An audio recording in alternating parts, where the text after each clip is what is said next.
ওঠো জাগো উজ্জ্বল নিঃসন্ত শোনো জয় ডঙ্কায় আজ মুখরিত জীবনের সামগান জাগনে দেখে দেখো দশজে সংকৃত করে বাজে ওই সামগান আজ মুক্তির কাজ এলো পাবে পাবে ওঠো জাগো উজ্জ্বল নিঃসন্ত ওঠো জাগো উজ্জ্বল নিঃসন্ত শোনো জয় ডঙ্কায় আজ মুখরিত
কোটি কোটি প্রণাম।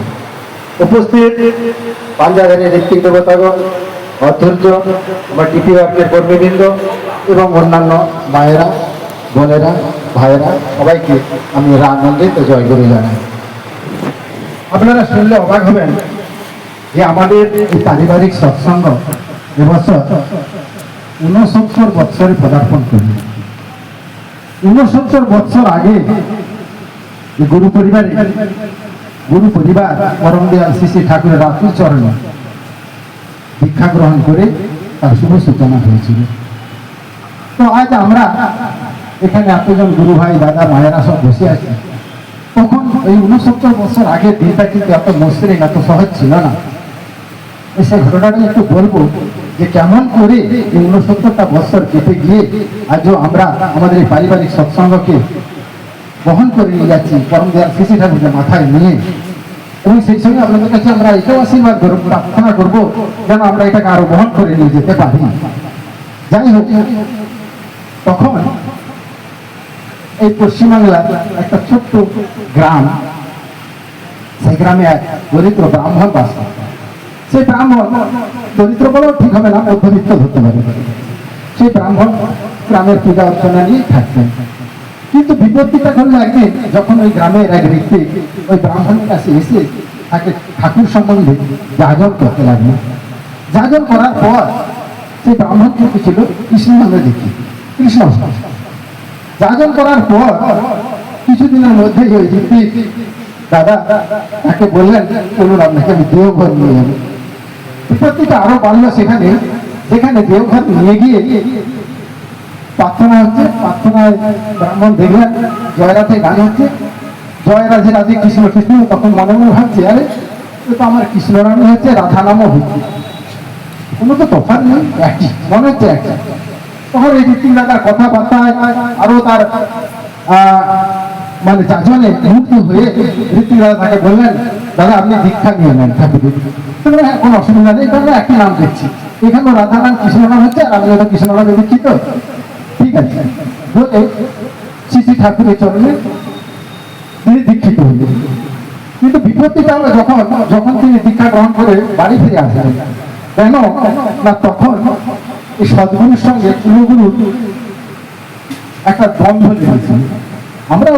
আমার বাবা, আমার দাদু স্বর্গীয় কিশোরী মোহন গুরু এবং পিতা শ্যামসুন্দর গুরু আমাদের উপরে 500 ঘরের উপর মানে জজমান বলে জজমান ছিল, দীক্ষা দিয়ে বেড়াতে পরিণাম এই কৃষ্ণ নামে। যখন এই বাড়িতে আসলেন তখন পুরো গ্রাম প্রচার হয়ে গেল এবং যে উনি ধর্মত্যাগ করেছেন, অন্য ধর্মে দীক্ষা গ্রহণ করেছেন।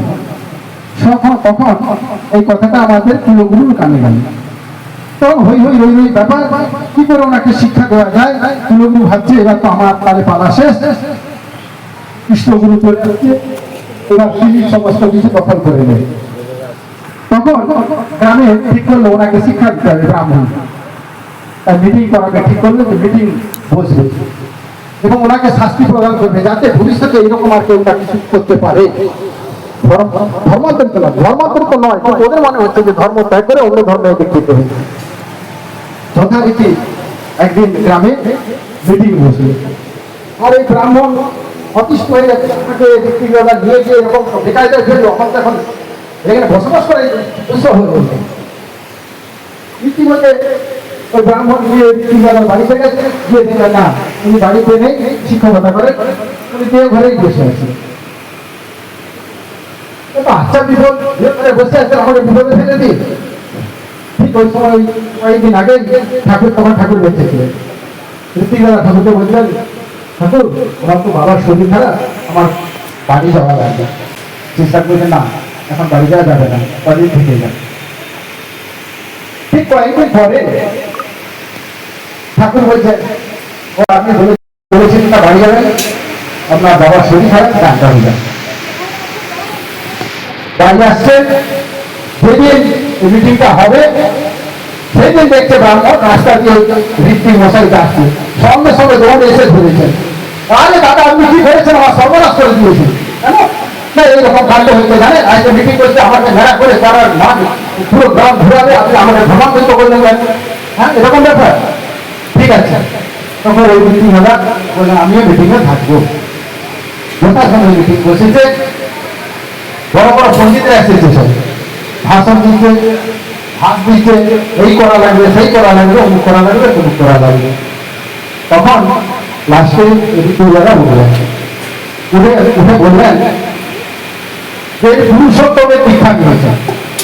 আর শ্রী শ্রী ঠাকুর শ্রীকৃষ্ণ পুরুষোত্তম। এই যে ঋত্বিক, এই যে আবার পূর্বগুরু দীক্ষা দেন, ওনাদের মুখ দেখে কি ধ্যান করা যায়? তা আমার বাবা তো দীক্ষা দিচ্ছে, আমার বাবার মুখ দেখে কি ধ্যান করবে?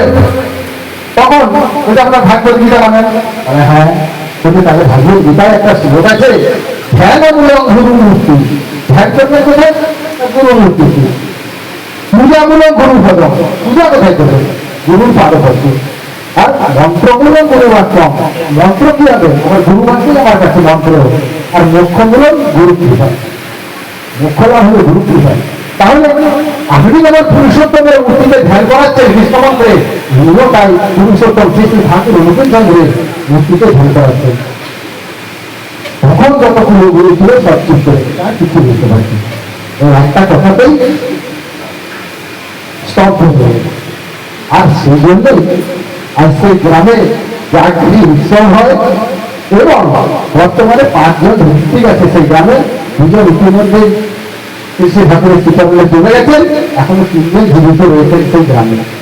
আর জানবেন সেই গ্রামটাতেই আপনারা একবার বসে আসে গেছেন। আর সরিয়ে সেই ঋত্বিক দাদা হলেন গৌর কিশোর সামন্ত, গৌর হচ্ছে সামন্ত। যাই হোক, এবার আসি আমার পূর্ববর্তী বক্তা এই গৌরহরি সামন্ত, সুপুত্র কিছু সুন্দর সামন্ত কিছুক্ষণ আগে বক্তৃতা রেখে গেলেন যে আচার্য পরম্পরা, পরম্পরার শ্রী ঠাকুর নিজেই আচার্য পরম্পরা শিখিয়ে গেছেন আমাদের।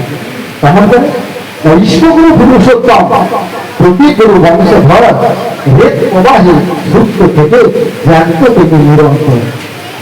শ্রী ঠাকুর বসে আছেন, আর দাদা মেঘালয় দিয়েছেন শ্রী ঠাকুরকে প্রণামী দিয়ে প্রণাম করছেন। জীবন বললেন প্রণামীটা তুলুন। তিনি ঠাকুরের আপনাকে প্রণামী দিলাম, তুলুন, তুলে এই প্রণামীটাকে পর্দাকে প্রণাম করে। তখন দাদা বলছেন ঠাকুর দাদার জন্য আলাদা প্রণামী আছে। বলছে না, আমি যেটা বলছি সেটা করুন, প্রণামটা তুলুন, পর্দাকে দিয়ে প্রণাম করে আসুন। মানে শ্রী শ্রী ঠাকুর এটা শিখিয়ে দিচ্ছেন আচার্য পরম্পরাটা। শ্রী ঠাকুর অসুস্থ, একটা আগে টলি ছিল, টলিও করে বড়দা তাকে বিকেলবেলায় ঘুরাচ্ছেন। ঘুরাতে ঘুরাতে একটা ফলের চাল আছে, ছোট ঘর পুরো ঘরের মতো, সেখানে একটু বিশ্রাম নিচ্ছেন। সেখানে শ্রী শ্রী ঠাকুরের একটা ছোট ছবি আছে। শ্রী শ্রী ঠাকুর বলছেন এই ছবিটা কার? শ্রী শ্রী বড়দা বলছেন আজকে এটা আপনার ছবি। বলছে না এটা তোর ছবি। বলছে হাতে না এটা আপনার ছবি। বলছে আরে না এটা তোর ছবি, না এটা আপনার ছবি। বলছে না না এটা তোর ছবি, মানে ঠাকুরের জানেন এটা আমার ছবি, কিন্তু শ্রী ঠাকুরের দেখাতে চাইছেন যে আমিও যা তুমিও যা। বড়দাকে যে আচার্য পরম্পরা এটা আমার পরিবার শিখিয়ে দিয়ে গেছেন, এবং আমরা আচার্য পরম্পরা পেয়ে আসছি। বড়দাদা বর্তমান আচার্যদের পরবর্তীকালে আমরা পাবো। ঠিক তেমনি আজ থেকে প্রায় 35 বছর আগে আমাদের ঠাকুরমা স্বর্গীয়া নির্মলা গুরু আজ থেকে প্রায় 35 বছর আগে ঘাটাল মন্দিরে বাৎসরিক উৎসবের পরের দিন ইহকাল ত্যাগের পরে রেখে দিয়েছেন। তখন যখন চুক্তি বড়দা তখন ছিলেন, বড়দার কাছে যখন নিবেদন করা হলেন, বড়দা বলছেন যে উনি একজন পরম সাধিকা ছিলেন, তাই উৎসবের পুরো ডিস্টার্ব হয়নি। উৎসব কমপ্লিট হয়ে গেল, তারপরে তিনি পরম সাধিকা ছিলেন, সাধিকা অবস্থায় তিনি চলে গেলেন। তার ঠিক 5 বছর পরে আমাদের ঠাকুরদা কিশোর মোহন গুরু ইহকাল ত্যাগ করলেন। আবার ঠিক তার 5 বছর পরে আমার দিদিকে শ্রী শ্যামসুন্দর গুরু বাবামাতা ব্রহ্মদেব হসপিটালে ভর্তি ছিলেন, হার্ট সমস্যা ছিল, তিনি দেহ করছিলেন। পরবর্তীকালে এখানে নিয়ে আসা হয়েছিল। ঠিক আজ থেকে 8 বছর আগে আমার কাকা স্বর্গীয় নন্দদুলাল গুরু তিনিও রাজধানী চেষ্টা করে সে কারণে, এবং এই চতুর্থ মৃত্যু দেখছি একটা কথাই আছে, শাস্ত্রে আছে যে জপ করো তপ করো মরার কাছে এসো। অনেক লোককে আমরা দেখতে পাই যে বুঝে বুঝে পড়ে রয়েছে, মৃত্যু ঘটছে না, কারণ মহৎ যন্ত্রণা লাভ করতে হচ্ছে। কিন্তু আমি দেখেছি আমাদের পরিবারে সবাইকে হঠাৎ করে ভুলে যায়, মানে কোনো তাদেরকে কোনো রোগ সহ্য করতে হচ্ছে না। এটা হয়তো পরম দয়ালুর আশীর্বাদ এবং আমাদের অক্ষয় স্বর্গপ্রাপ্তি হয়েছে। সেই কামনায় আমরা প্রতি বছর আমাদের সৎসঙ্গের আয়োজন করি, আপনাদের কাছে আমরা আশীর্বাদ করি, প্রার্থনা করি যাতে আমরা প্রতি বছর এরকম সৎসঙ্গ করে যেতে পারি। ডাক্তার যদি আমাদের 5 মিনিট সময় দিয়েছে, আমি আরেকটু সময় নিয়ে নিচ্ছি, কথা না বললে নয়। শ্রী ঠাকুর আজকে সেটার সঙ্গে বলছেন যে একটা মানুষের জন্য আমি আমার সমগ্র সাম্রাজ্য ত্যাগ করে দিতে পারি, কিন্তু একটা মানুষকে ত্যাগ করার জন্য যদি আমাকে একটা সাম্রাজ্য কোনো দেওয়া হয়, আমি তা গ্রহণ করতে পারবো না। এটা কোথাও বলে দেওয়া যতটা সবাই বাস্তবে কি তার মিল আছে? আমরা যদি বাস্তবে ফিরতে যাই এর প্রমাণ পাবো? হ্যাঁ পাবো। এরকম একটা ঘটনা বলি। শ্রী ঠাকুর সম্ভবত কৃষ্ণপ্রসন্ন ভট্টাচার্যের বাড়িতে যাওয়ার সময় আমরা পায়ে খুব চলতাম, দীর্ঘদিন ভোগ করতে হয়, তাই অসুস্থ সঙ্গে কিছুতেই কাটছিল না। তখন নানা রকম ডাক্তার কবিরাজ দেখানো হচ্ছে, কিছু সুস্থ হচ্ছেন না। পরবর্তীকালে শ্রী শ্রী বরদা বুঝলেন এক দুরান্তের রক্তপেটি সার্জেন ব্রজকিশোর মুন্সি। ব্রজকিশোর মুন্সি তারপর হলো কলকাতায় তখন থাকতেন, ওখানে যাবেন শ্রী ঠাকুরকে দেখতে। ইতিমধ্যে তার এক কাকু হরগোবিন্দ মুন্সি, তিনি ছিলেন বরিশালে, তৎকালীন বাংলাদেশ ভারতবর্ষ একই ছিল, তৎকালীন বরিশালে এক জমিদার ব্যক্তি। কিন্তু সমস্যা হচ্ছে তাকে 2 বছর ধরে খুঁজে পাওয়া যাচ্ছে না, অনেক গাড়ি ফাড়ি বলা হচ্ছে, কোথাও খুঁজে পাওয়া যাচ্ছে না। কিন্তু ওনার যখন ঘর হলো ডাক্তারবাবু, উনি খোঁজ পেলেন, লোকের মধ্যে জানতে পারলেন ওনার কাকু হয়েই রয়েছে। তখন ওনার উৎসাহটা আরো বেড়ে গেল যে আমি ঠাকুরকে এগিয়ে দেবো, আবার কাকুর সঙ্গে দেখা করে আসবো, সত্যিকারের কাকু আছে কিনা।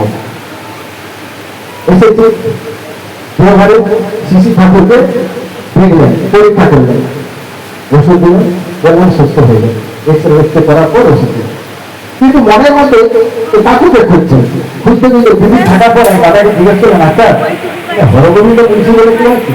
একজন বলছে একজন আছে, তার নাম হর, লম্বা করে লম্বা চওড়া করতে, ও কোথায় আছে বলে? এখন সম্ভবত আনন্দবাজারে থাকার কথা, উনি সবজি কাটে। গিয়ে দেখলেন সত্যি সত্যি উনি একটা কুমড়ো কাটছেন আনন্দবাজারের জন্য। আর দেখতে পাই কাকুকে কাকু ওকে ধরবে বলে, কতদিন পরে দেখা, 2 বছর ধরে দেখা, 2 বছর পর। তখন জানতে পারলেন যে উনি জানতে পারলেন উনি ওনার ভাইপো এসেছেন ওনার বহু চিকিৎসা করতে। বললেন আমার প্রভু দেখলে কেমন দেখলি? বললেন আমি তো প্রভু হিসেবে দেখিনি, আমি একটা পেশেন্ট হিসেবে দেখি। তোমার কাছে প্রভু আমার কাছে আমার উপলব্ধি অনুভূতিটা যখন আসেনি, দেখি প্রভু। থাকতে থাকতে উনি কাকুকে বললেন আমি কিন্তু তোমাকে এখান থেকে নিয়ে যাবো। শ্রী ঠাকুরের কাছে গেছে, বোঝায় বলেন তখন শ্রী ঠাকুরের পার্শ্বতে অবদান আছে। তারা বললেন তাহলে আপনার পারিশ্রমিকটা কত দিতে হবে? বলছে আমার পারিশ্রমিক আমার কাকুকে দিতে হবে। শ্রী ঠাকুরকে বললেন আমার কাকুকে আপনাকে ফেরত দিতে হবে। শ্রী ঠাকুরের ঠিক আছে, তাই হবে। হরগোবিন্দ কালে গেল যে আপনাকে নিয়ে যাবে আপনার ভাই। হরগোবিন্দ আসলেন, শ্রী ঠাকুরের কাছে বলছিলেন, শ্রী ঠাকুর কাঁদছেন, হ্যাঁ হর তুই আমাকে ছেড়ে চলে যাবি? হরগোবিন্দ কাঁদছেন, ঠাকুর আপনি আমাকে ছেড়ে দেবেন? ঠাকুর আপনি আমাকে ছেড়ে দেবেন? দুজনে কাঁদছে, ভক্ত আর ভগবানের লীলা হচ্ছে, দুজনে কাঁদছে। তখন হরগোবিন্দ তার ভাইকে বলছে, আরে তোর বাবা অল্প বয়সে মারা গেছে, আমি কিন্তু মানুষ করে গেলাম, আমিও তোর কাছে কিছু চাইতে পারি? হ্যাঁ কিন্তু আমাকে স্বর্গ থেকে নরকে নিয়ে যাবে, আমি স্বর্গেই থাকতে চাই। তখন ডাক্তারবাবু বললেন আপনার চাইতে সেই সঙ্গে ব্যক্তিরা আলাদা করতে পারি। এই জন্য এই কথাটা বললাম, শ্রী ঠাকুর একজন মানুষও ত্যাগ করে নিলেন, আরো আপন করে দিলেন, ভক্ত ভগবানের নিয়ে যান। আমি গঙ্গা মন্দিরে শ্রী ঠাকুরের ঠাকুরের ভঙ্গি, তো সেখানে একটা কথা বললাম, এটা একটা মন্ত্র আছে যে প্রিয়বান সুন্দরী কাঠম সর্বযোগ্য সরহরি তসমিন পুষ্পে জগৎ পুষ্প পৃথিবীতে নির্গম জগৎ। অর্থাৎ প্রিয়বান সুন্দরী কাঠ, সুন্দরী কাঠ মানে কি? সুন্দরী মানে পদ্ম, পদ্মের মধ্যে আঁকি গান, তার শ্রীহরি, শ্রী ঠাকুর শ্রীহরি। সেই কুণ্ডলী কাক্ষ প্রিয় হন, প্রিয়তায় কুণ্ডলী কাক্ষ সার্বজনীন সমস্ত যজ্ঞের মাধ্যমে তাকে স্মরণ করা হয়। সর্বদিকে সরি বলি অগ্নি তুষ্ট জগৎ তুষ্ট, তিনি তুষ্ট হয়ে জগৎ তুষ্ট। তিনিতে তিনি নয়, তিনি পান করলে সবার পান হয়ে যাবে, এটা বাস্তবে সম্ভব। তিনি খেলে আমাদের সবার খাওয়া হয়ে যাবে, আর তিনি পান করলে আমাদের সবার পান করা হয়ে যাবে, বাস্তবে সম্ভব? আরো সম্ভব। আরো একটা ছোট্ট ঘটনা বলি, আমি আমার বক্তব্য শেষ করবো, আমার আলোচনা শেষ করবো। তো মহাভারত একটা গল্প আছে যে দুর্বাসা মুনি তার 10,000 শিষ্য নিয়ে যমুনা নদীর তীরে চান করছে, আর সেই সময় পাণ্ডবরা বনবাসে রয়েছে। উনি খোঁজ এক শিষ্যকে দিয়ে দ্রৌপদীর কাছে খবর পাঠালেন যে আজকে দ্রৌপদীকে বলে আসো আমার এই 10,000 শিষ্য নিয়ে আমি এখানে সেবা করবো। তখন বিপদে পড়েছেন দ্রৌপদী, 10,000 শিষ্য নিয়ে আমি এখন বনবাসে আছি, এত সেবা করবো কি করে? আর জানেন আপনারা নিশ্চয়ই দুর্বাসা মুনিকে যত বলি আছে সবচেয়ে রাজি মুনি, এটা যদি সবাই সন্তুষ্ট না হয় উনি অভিশাপ দিয়ে যাবেন। তখন উপায় না পেয়ে উনি ভগবান শ্রীকৃষ্ণকে দ্রৌপদী ডাকতে বলেন, হে প্রভু আমাকে রক্ষা করেন। তখন কৃষ্ণ এসে দ্রৌপদীকে দেখা গেলেন এবং বললেন তোমার কি করতে হবে? দুর্বাসা এসেছে 10,000 সৈন্য নিয়ে আমার কাছে আজকে সেবা করবে, আমি খুব অল্প ছেড়ে দিচ্ছি। কৃষ্ণ বললেন আমাকে কিছুটা খেতে দাও, কিন্তু আমার কাছে কিছু নেই, আমাকে সব খাওয়া কিছু নেই, বলছে না, বলছে একটু কিছু দেবো না, দেখলে হাড়ির মধ্যে একটা মাত্র ভাত বের করা হবে, ওইটাই আমাকে না, ওইটাই একটু খেলেন আর একটু জল খেলেন, আপনার ঢুকুর তুললেন। দুর্বাসা মুনি যে 10,000 শিশু ছিল নদীর তীরে যমুনার তীরে সবার পেট ভর্তি জল খেয়ে সবাই গড়াগড়ি থাকছে, জল দিচ্ছে।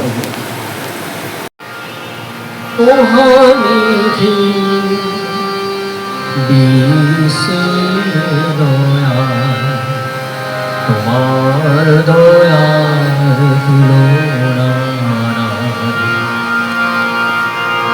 এ মোহানিধি দিশে দয়া, তোমার দয়ার তুলনা নিঝাতে গোড়া সৃষ্টি মাঝাতে, নিঝাতে গোড়া সৃষ্টি মাঝাতে নররূপে তুমি এসেছো তাই, হে মোহানিধি দিশে দয়া, তোমার দয়ার তুলনা হে মোহানিধি দিশে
তুলনা নিঝাতে গোড়া সৃষ্টি মাঝার নিঝাতে গোড়া সৃষ্টি মাঝারে নররূপে তুমি এসে ছড়াই এ মহানীতি সে দয়াল তোমার দয়ার তুলনা এ মহানীতি সে দয়াল তোমার দয়ার তুলনা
মনে তোর আসলে নকল বুদ্ধি হবে কবে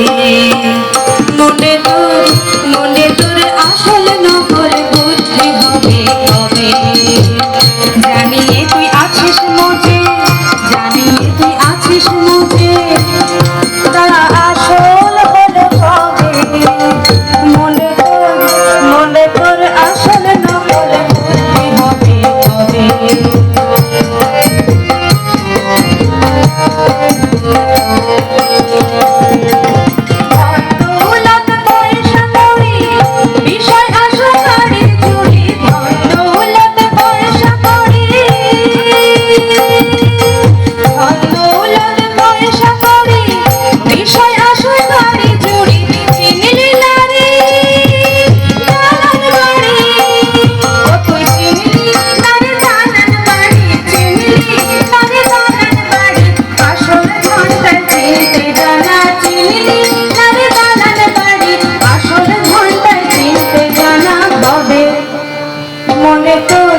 মনে তোর আসলে নকল বুদ্ধি হবে কবে মনে তোর আসলে নকল বুদ্ধি হবে কবে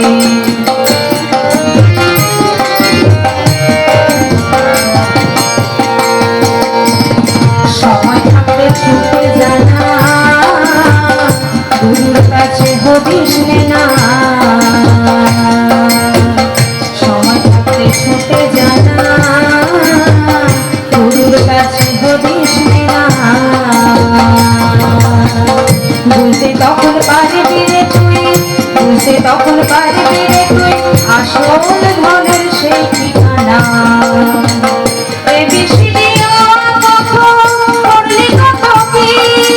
সকল জায়গায় ছাড়ে ঢাল লেগি ও তুই ছাড়ে ঢাল লেগি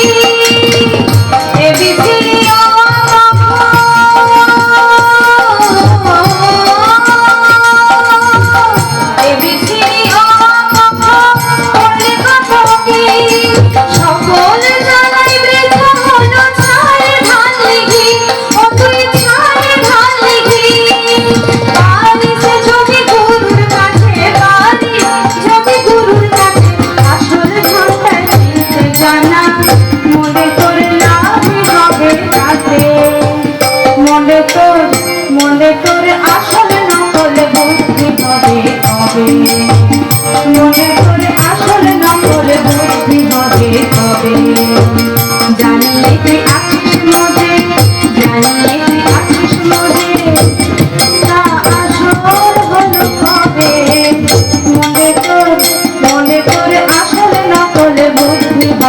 কবে মনে করে আসল নকল বুদ্ধি হবে কবে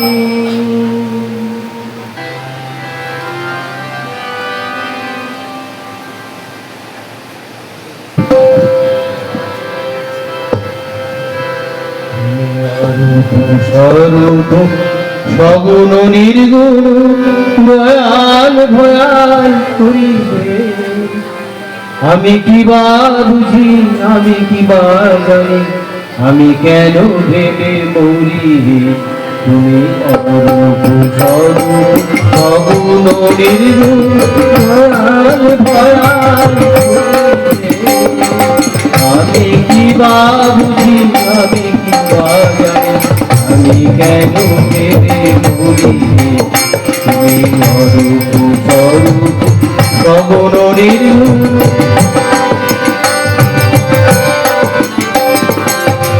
রূপে এসেছি কেমন বা যাব ভাবিয়া কেন জীবন কাটাবো রূপে এসেছি কেমন বা যাব ভাবিয়া কেন জীবন কাটাবো তুমি আনি আছো তোমারে পাবো তুমি আনি আছো তোমারে পাবো এই শুধু মনে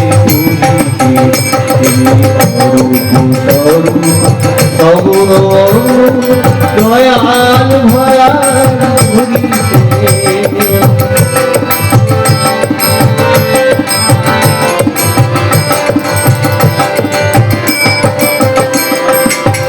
রাখি জটিল ন্যায়ের বারুক বিচারে বিচারে বাড়ি অসার আমি জানি আমারি দেবতা তাই রে আমি করি নারাকি জটিল ন্যায়ের বারুক বিচারে বিচারে বাড়ি অসার আমি জানি আমারি দেবতা তাই আমি দিলে বলি তাই বলি ডাকি প্রাণ যাহা চাই ডাকিতে ডাকিতে হৃদয় জোড়াই তাই বলে ডাকি প্রাণ যাহা চাই ডাকিতে ডাকিতে হৃদয় জোড়াই যখন যে রূপে প্রাণ ভরে যায় যখন যে রূপে প্রাণ ভরে যায় তাই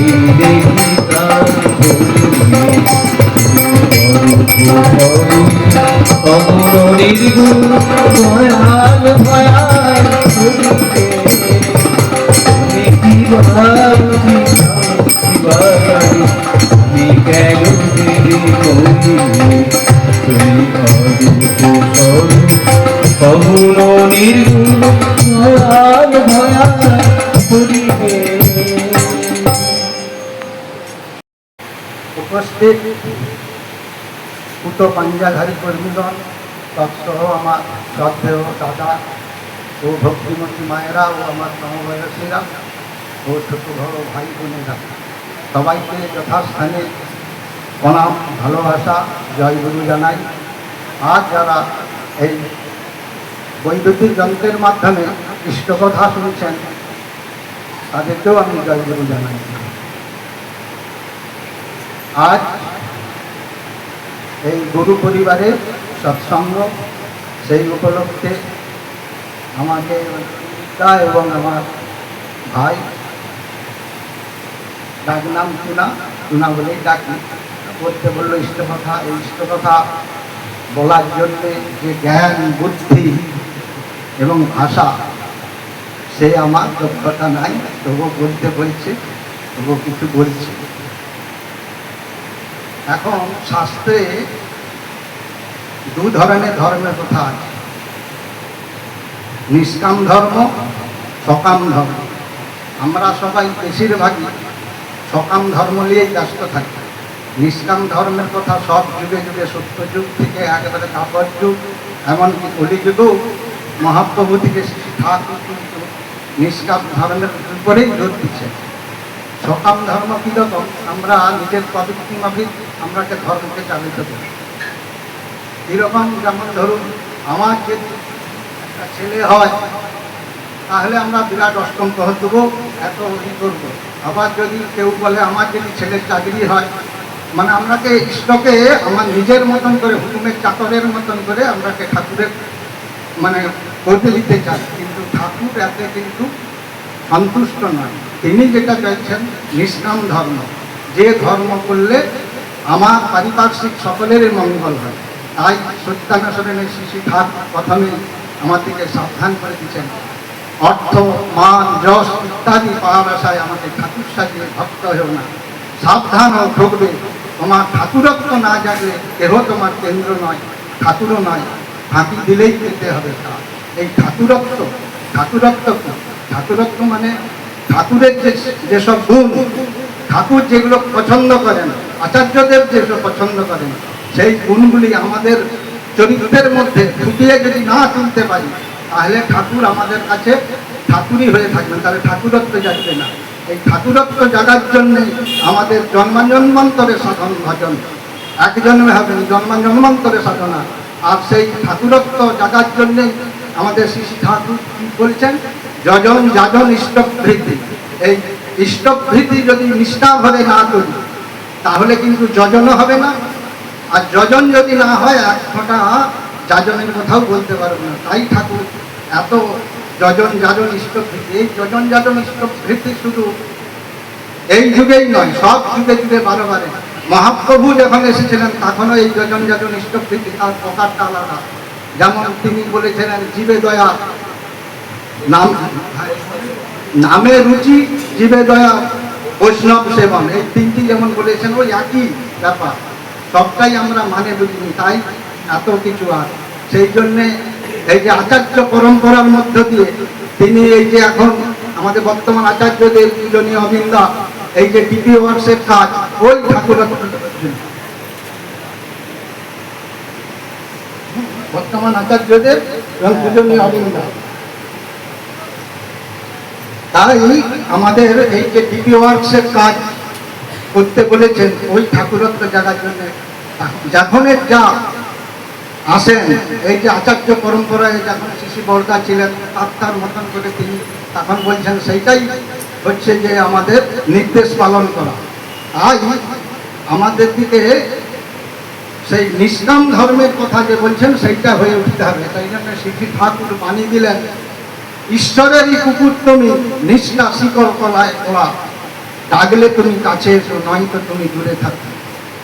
তাই আমাদের দিকে এই যজন যাজন ইষ্টভৃতি এইটাই নিষ্ঠা সহকারে করতে হবে। আর আচার্যদেবের যে নির্দেশ সেটা কাটায় কাটায় যদি অক্ষরে আমরা পালন করতে পারি তবেই আমরা তার হয়ে উঠতে পারবো। জয় গুরু, ভালো থাকুন।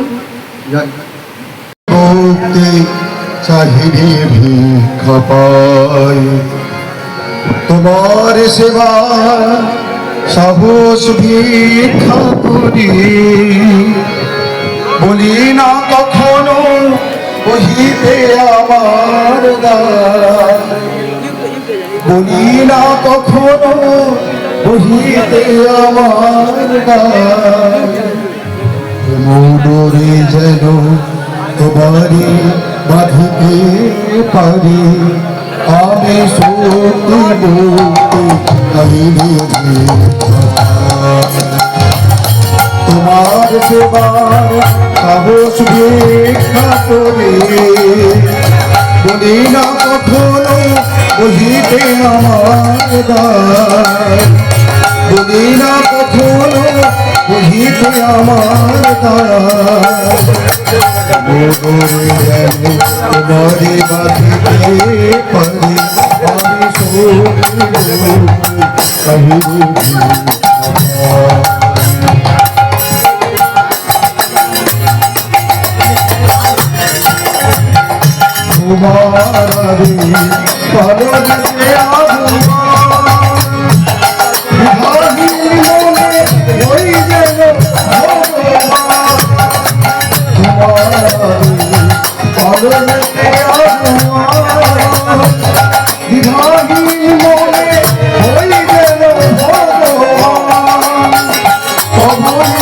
তোমার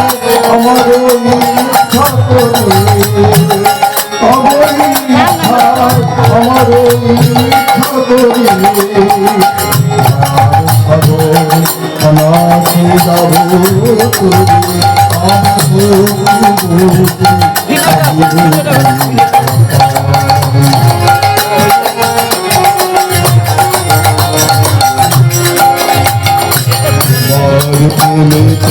সবাই আপন করি তব শুভ নাম নিয়ে যাব ঘরে ঘরে সবাই আপন করি তব শুভ নাম নিয়ে যাব ঘরে ঘরে মুক্ত হব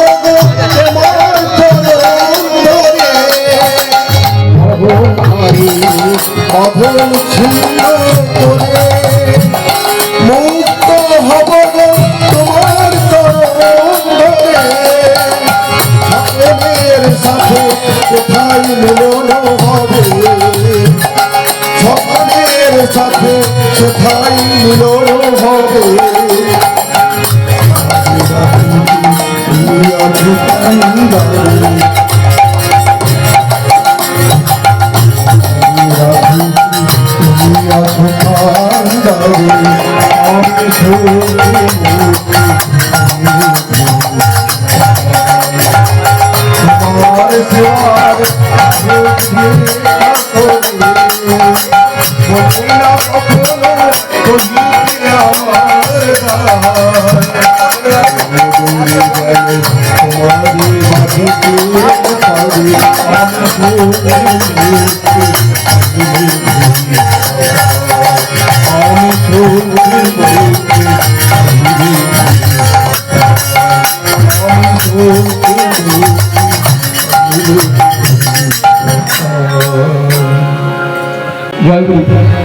বিষয় ধর্ম চরণ বাক্য কর্ম বাঁচাবার উৎস হয় তাকেই জানি সে ধর্ম বলে নইলে ধর্ম কিছুই নয়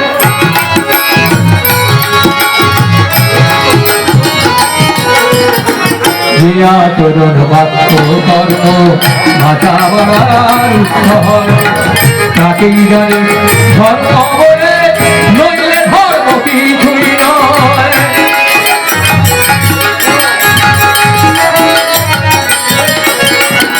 সবটা কিছুর অধিপতি ধারণ পালন স্বভাবিদার একনিষ্ঠ সেই অমৃত সেই সোনার সবটা কিছুর অধিপতি ধারণ পালন স্বভাবিদার একনিষ্ঠ সেই অমৃত সেই তোমার পূর্বপুরুষ ধরা তোমার ধর্মে যদি ধারতে হয় পূর্বপুরুষ ধরা তোমার ধর্মে যদি ধারতে হয় দুর্বল হাতেই বলছি আমি এটা ধর্ম নয় দুর্বল হাতেই বলছি আমি এটা ধর্ম নয় দেয়া চরণ বাক্য কর্ম বাঁচাবার উৎস তাকেই জানি ধর্ম বলে নইলে ধর্ম কিছুই নয়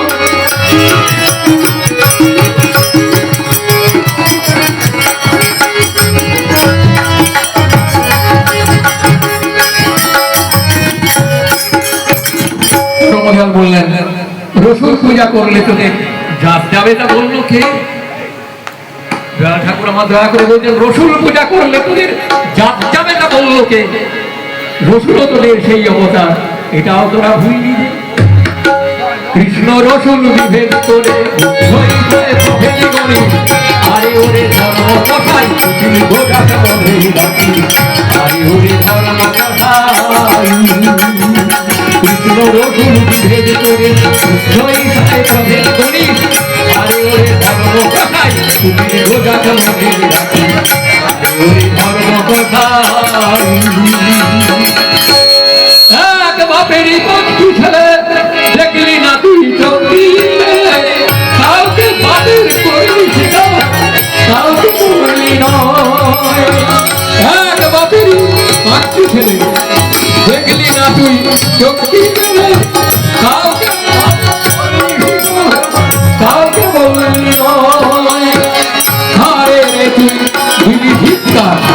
পাইলি তাহার জয় তারে রে তুই দিলি ভিক্ষা গাইলি তাহার জয় দুর্গলাতেই বলছি আমি এই সঙ্গীতা মরম দুর্গলাতেই বলছি আমি এই সঙ্গীতা মরম দিয়া তরুণ মাত্র কর্ম মাথা মারার উচ্চ হয় তাকেই জানি ধর্ম বলে নইলে ধর্ম কিছু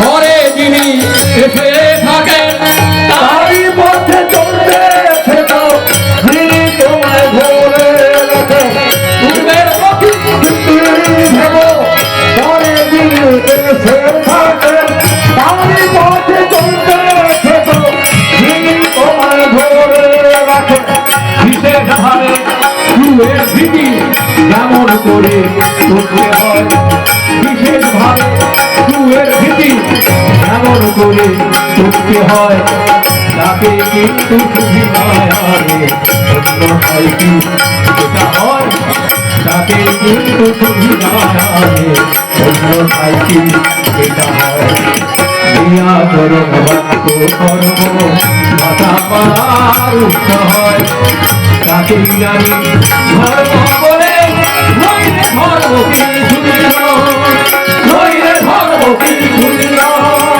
নইলে ধর্ম কিছু ভীষণ ইষ্টপ্রীতি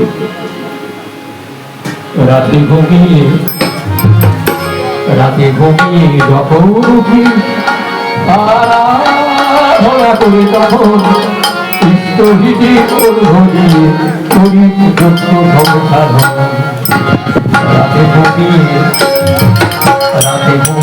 যখন উঠি আরাধনা করি তখন ইষ্টহিতি ধরিয়ে করি যত সংসাধন রাতে ঘুমিয়ে যখন উঠি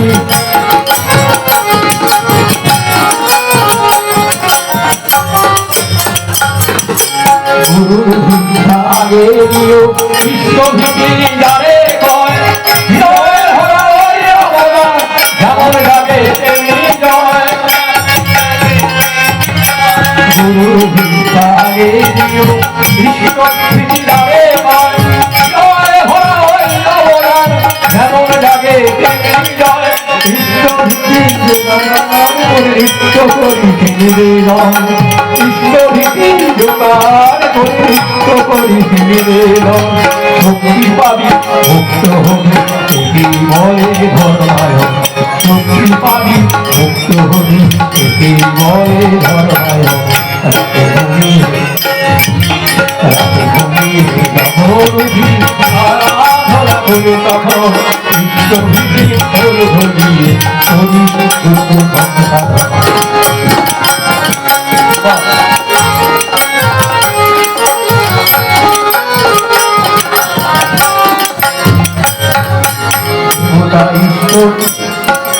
দেবতা ইষ্ট দেবজনে অপ্রত্যাশিত অবদান সোনাকে সতেজ করে বিদ্যুৎ করে প্রাণ বিদ্যুৎ করে প্রাণ দেবতা ইষ্ট দেবজনে অপ্রত্যাশিত অবদান সোনাকে সতেজ করে বিদ্যুৎ করে প্রাণ বিদ্যুৎ করে প্রাণ জীবন যুগের কথা ইষ্টভীতি ঠিক নাই অস্থরিত অনুভবে উঠল প্রাণে নিত্য স্বাধী অপানে নিত্য স্বাধী জীবন যুগের কথা ইষ্টভীতি ঠিক নাই অস্থরিত অনুভবে উঠল প্রাণে নিত্য স্বাধী ইচ্ছার ঘটা আগেই দিবি পিতা মাতার ভরণ পোষণ ইচ্ছার ঘটা আগেই দিবি পিতা মাতার ভরণ পোষণ করে করে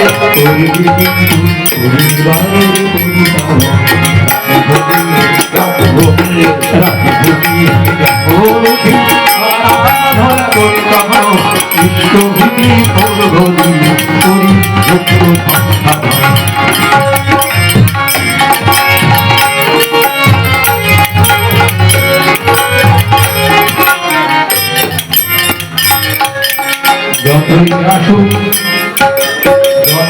আসুক আনন্দিত যেমনই হোক না। প্রকৃতি আনে আনে সবার পরীক্ষা, যতই আসুক হ্যাঁ যতই আসুক আপদ বিপদ যেমনই হোক না। প্রকৃতি আনে আনে সবার পরীক্ষা, অপ্রত্যাশিত দিকে জীবনযুক্ত উৎসবনে কৃষ্ণের অর্ধদার বৃষ্টি ঘটে ওঠে।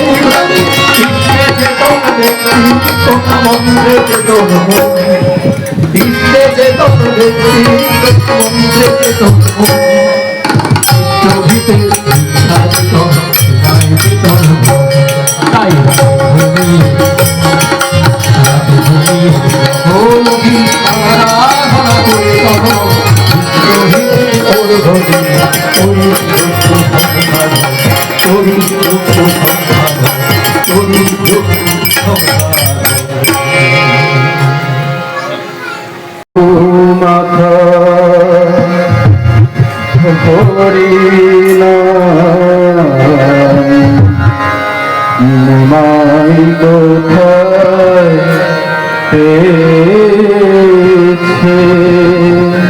এমন অধমাখা হরি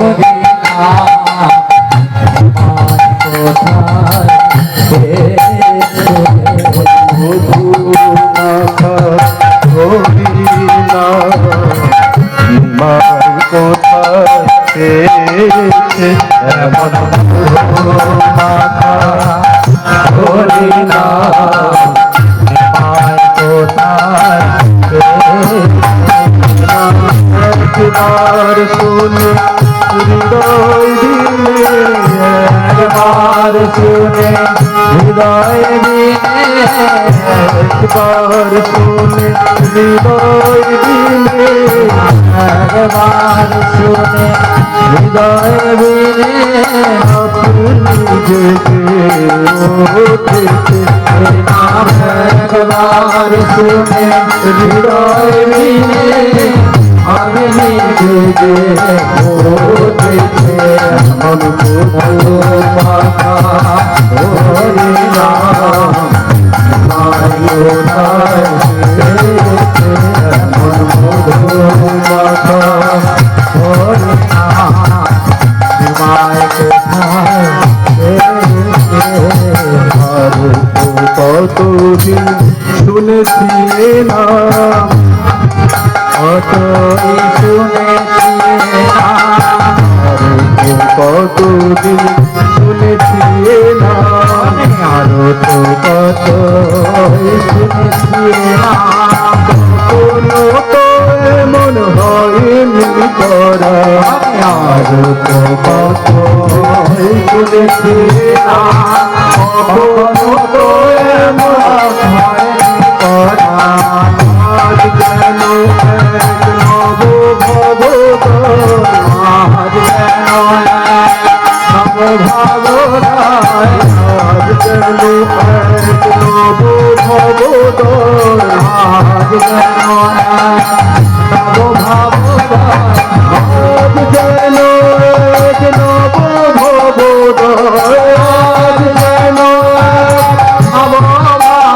ভবদয়, আজ যেন এক নব ভবদয়, আজ যেন এক নব ভবদয়, আজ যেন এক নব ভবদয়, আজ যেন এক নব ভবদয়, আজ যেন এক নব ভবদয়, আজ যেন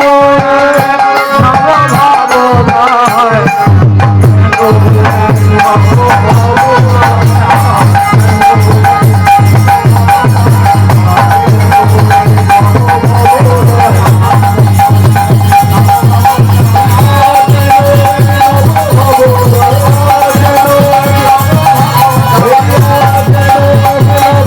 ভবদয়।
নামে হতেছে আমার মধু মাখা হরি নাম কোথায় পেয়েছে এমন মধু মাখা হরি নাম কোথায়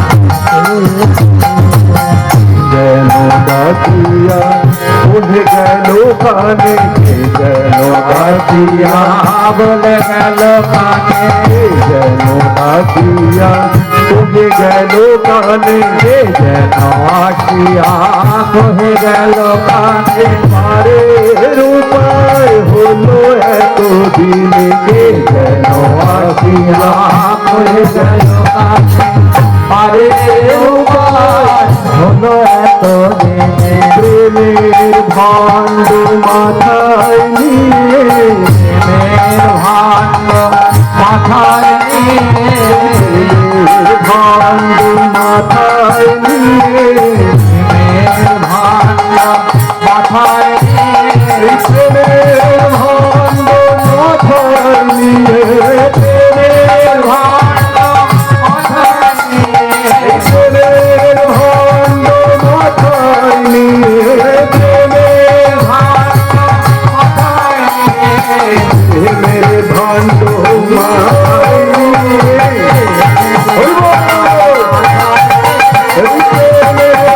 মাথায় নিয়ে প্রেমের ভাণ্ড মাথায় নিয়ে প্রেমের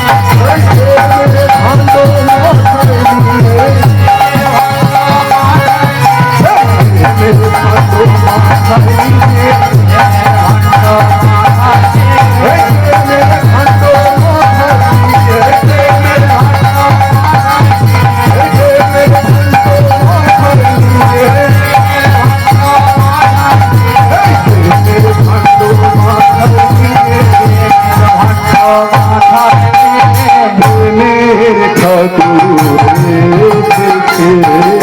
প্রেমের ভাণ্ড প্রেমের ভাণ্ড মাথায় প্রেমের ঠাকুর এমন মধু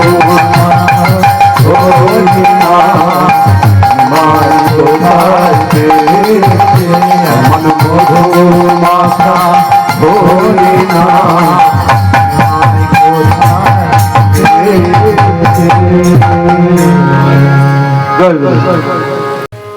ওঠো জাগো উজ্জ্বল নিঃসন্ত শোনো জয় ডঙ্কায় আজ মুখরিত জীবনের সমগান জাগনে দেখে দেখো দশজে ঝঙ্কিত করে বাজে ওই সমগান আজ মুক্তির ডাক এলো পাবে পাবে ওঠো জাগো উজ্জ্বল নিঃসঙ্গ ওঠো জাগো উজ্জ্বল নিঃসঙ্গ শোনো জয় ডঙ্কায় আজ মুখরিত জীবনের দশদে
অধ্যায় সারথি ফিরে ওঠে জয় গান অন্তিম তৎকাল চির অবসান আজ চিরালো সব লোক দুঃখ অপমান জয় অভিযান ওই পুরুষোত্তম জয় অভিযান উজ্জ্বল নিঃশব্দ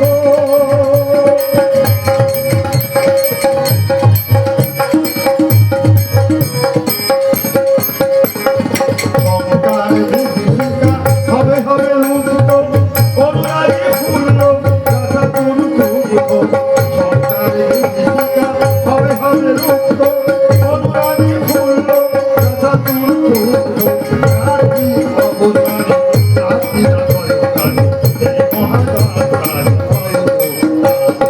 রাজি অবদান জাতি অবদান এই মহাদান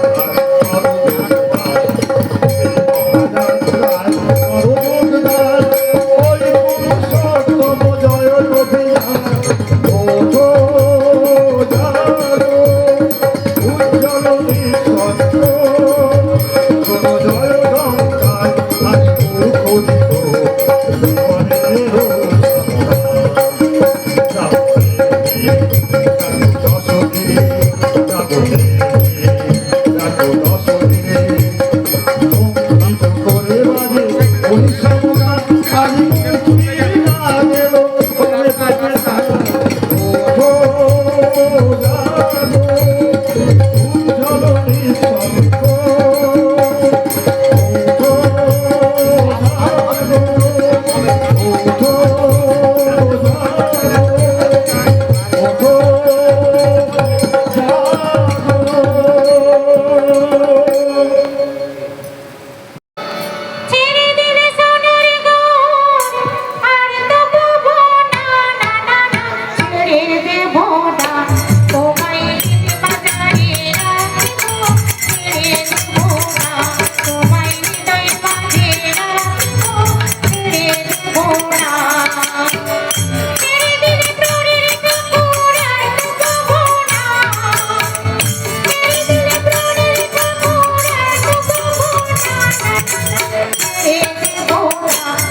তোমায় মুখ বাঁধে রাখিব ছেড়ে দেব না।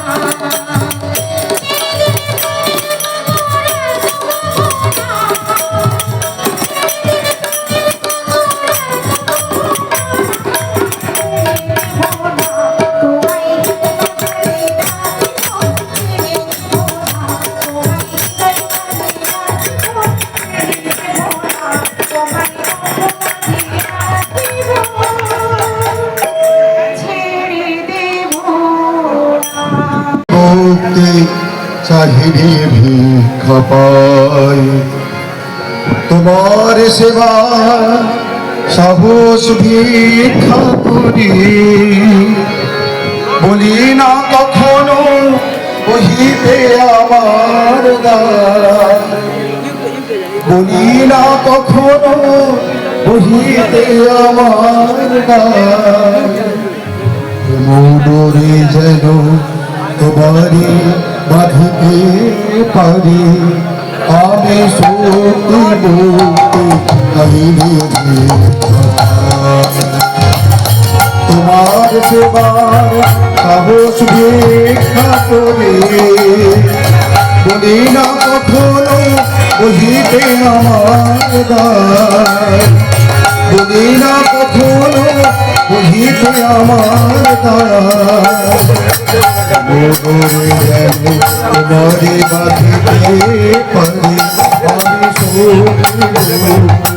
কাহিনী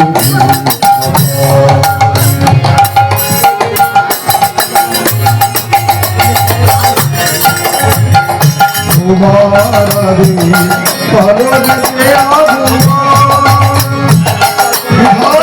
মনে ওই যেন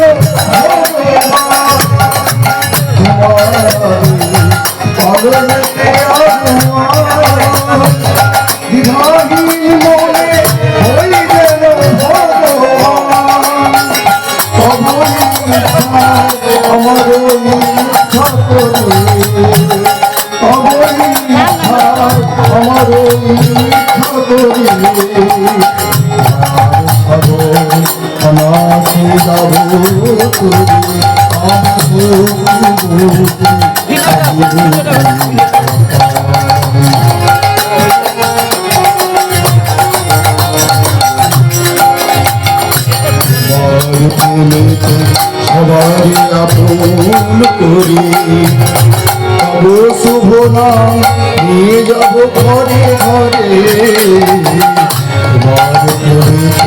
সবাই আপন করি তব শুভ নাম নিয়ে যাব ঘরে ঘরে বাহন সুন্দর করে মুক্ত হবে তোমার চরণ ধরে অধন সুন্দর করে মুক্ত হব তোমার চরণ ধরে সকলের সাথে কোথায় মিলন হবে সকলের সাথে কোথায় মিলন হবে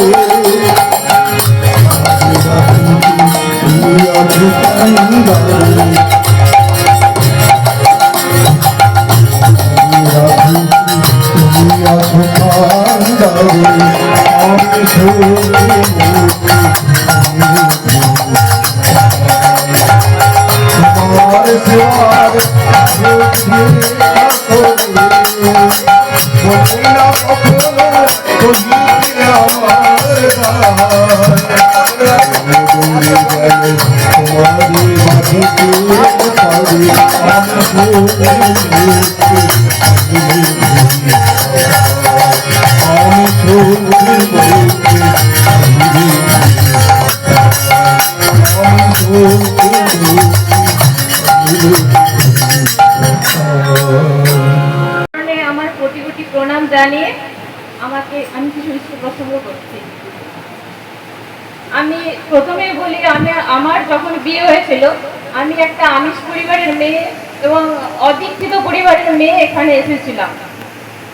আমার শ্বশুর বাড়িতে কেবলমাত্র আমার বাবা এবং আমার স্বামী দীক্ষিত ছিলেন এবং আমার বাবা হস্তৈনী ছিলেন।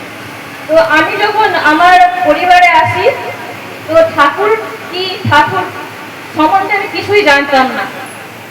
আমি শ্বশুর বাড়িতে এসেই প্রথম ঠাকুরের ছবি এবং আচার্যদেব, বড় মা, শ্রী শ্রী দাদার ছবি দেখেছিলাম। বাবার কাছ থেকে আস্তে আস্তে আমি ঠাকুরের সম্বন্ধে সব জেনেছিলাম এবং আস্তে আস্তে ঠাকুরকে আমি আপনার করে নিয়েছিলাম। এবং ঠাকুর নিয়ে চললে যে কতটা আনন্দে থাকা যায়, সেটা আমি বিয়ের আগে যে আনন্দে থাকতাম এবং যে খুশিতে থাকতাম, বিয়ের পরে ঠাকুরকে নিয়ে চলার পরে আমি অনেক আনন্দে আছি। এবং পুরো সংসার, বাবা মা এবং শ্বশুর বাড়ির সবাইকে নিয়ে কিভাবে একসাথে থাকতে হয় এবং কিভাবে মিলেমিশে থাকতে হয়, সেটা ঠাকুরেরই বিভিন্ন বই পড়ে এবং ঠাকুরেরই বিভিন্ন আচার আচরণ জেনে আমি সেখান থেকে শিখেছি। এবং বাবাও আমাকে অনেক কিছু শিখিয়েছে যে ঠাকুরকে নিয়ে চললে কিভাবে ভালোভাবে থাকা যায়।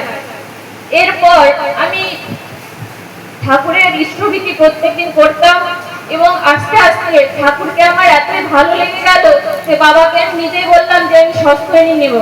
তো একদিন আমি দেওঘরে গেলাম এবং ওখানে আমার সস্তৈনী হলো পরম পূজ্যপাদ ঠাকুরের সস্তৈনী দীক্ষা হলো আমার। এবং তারপর থেকে আমি আরো আমার জীবনের অনেক পরিবর্তন দেখতে পেলাম এবং অনেক আনন্দে পরিবার নিয়ে অনেক সুখে থাকলাম।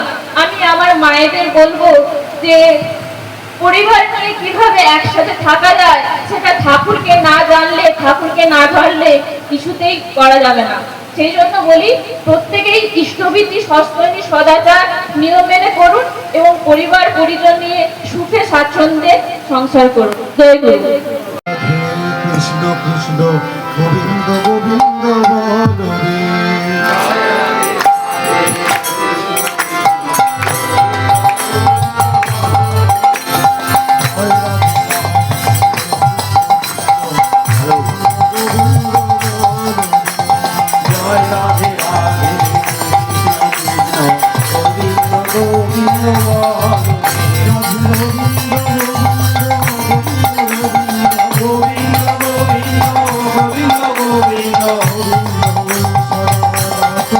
রাধে গোবিন্দ গোবিন্দ গোবিন্দ গোবিন্দ গোবিন্দ সদা ঠাকুরে।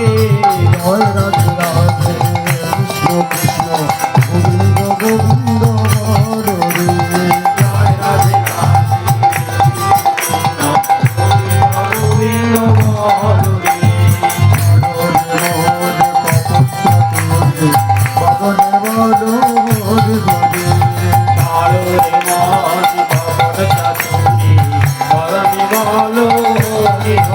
হরিনাম পরম ব্রহ্ম মোর ধর্ম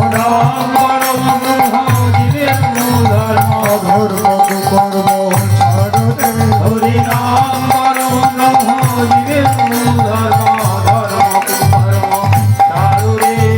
জয় রাধে রাধে কৃষ্ণ কৃষ্ণ গোবিন্দ গোবিন্দ বল রে। জয় রাধে রাধে কৃষ্ণ কৃষ্ণ গোবিন্দ গোবিন্দ হরে। চরণে মন ভবের আশা অজপানামি তরুরে নেশা।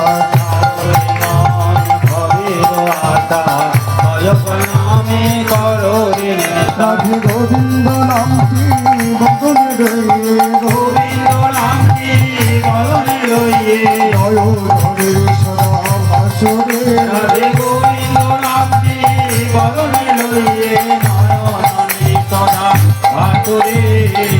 রাধে রাধে কৃষ্ণ কৃষ্ণ গোবিন্দ গোবিন্দ বল রে। জয় রাধে রাধে কৃষ্ণ কৃষ্ণ গোবিন্দ গোবিন্দ হরে। রাধে গোবিন্দ গোবিন্দ গোবিন্দ গোবিন্দ গোবিন্দ গোবিন্দ গোবিন্দ গোবিন্দ গোবিন্দ বলে সদা ডাকরে। রাধে গোবিন্দ গোবিন্দ গোবিন্দ গোবিন্দ গোবিন্দ সদা করে। জয় রাধে রাধে কৃষ্ণ কৃষ্ণ গোবিন্দ গোবিন্দ বল রে। জয় রাধে রাধে কৃষ্ণ কৃষ্ণ গোবিন্দ গোবিন্দ হরে। মোর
वन्दे पुरुषोत्तमं वन्दे पुरुषोत्तमं वन्दे पुरुषोत्तमं परम प्रेममय श्री ठाकुर अनुकूल चंद्र जी की जय परम प्रेममय श्री ठाकुर अनुकूल चंद्र जी की जय परम प्रेममय श्री ठाकुर अनुकूल चंद्र जी की जय परमरद्धा जगत जननी श्री वर्मा की जय परमरद्धा जगत जननी श्री वर्मा की जय परमरद्धा जगत जननी श्री वर्मा की जय परम पूज्य बाधो श्री वर्दा की जय परम पूज्य बाधो श्री वर्दा की जय परम पूज्य बाधो श्री वर्दा की जय परम पूज्य बाधो श्री आचार्य देव जय परम पूज्य बाधो श्री आचार्य देव जय परम पूज्य बाधो श्री आचार्य देव जय सत्संग की जय सत्संग की जय सत्संग की जय वंदे पुरुषोत्तमं वन्दे पुरुषोत्तमं वंदे आर्य पितृ वन्दे आर्यमित्रे वंदे मातृवर्गं वन्दे मातृवर्गं वंदे हम